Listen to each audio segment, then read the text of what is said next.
আসলে আমাদের একটা প্রবাদ আছে যে দাঁত থাকতে দাঁতের মর্যাদা এক্স্যাক্টলি। আমরা বুঝি না। তো সেই ক্ষেত্রে আমাদেরকে যেটা করতে হবে দাঁতের যত্ন নেওয়াটা সবচেয়ে বেশি গুরুত্বপূর্ণ।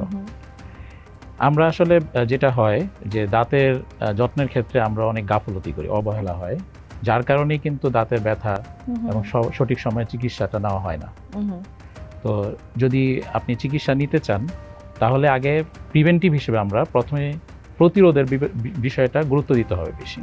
যে আমরা রেগুলার দাঁত মাজবো, দুবেলা করে দাঁত মাজবো, সকালে এবং রাতে। আমাদের পিতামাতা হয়তো শিখিয়েছে যে সকালবেলা দাঁত ব্রাশ করার জন্য, কিন্তু এখন কিন্তু আমরা বলি যে অবশ্যই রাতের ব্রাশটা ইম্পর্টেন্ট, সবচেয়ে বেশি।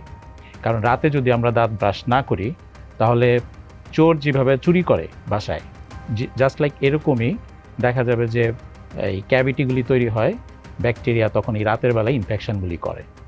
সো এই জন্য আমাকে অবশ্যই রাতে দাঁত ব্রাশ করতে হবে। কারণ আমি যখন ঘুমাই তখন কিন্তু আমার 6 ঘন্টা, প্রায় 6 থেকে 7 ঘন্টা আমার টাঙের কোনো মুভমেন্ট নাই, জিহ্বার কোনো মুভমেন্ট নেই। এই সময় আমি খাওয়া দাওয়া করি।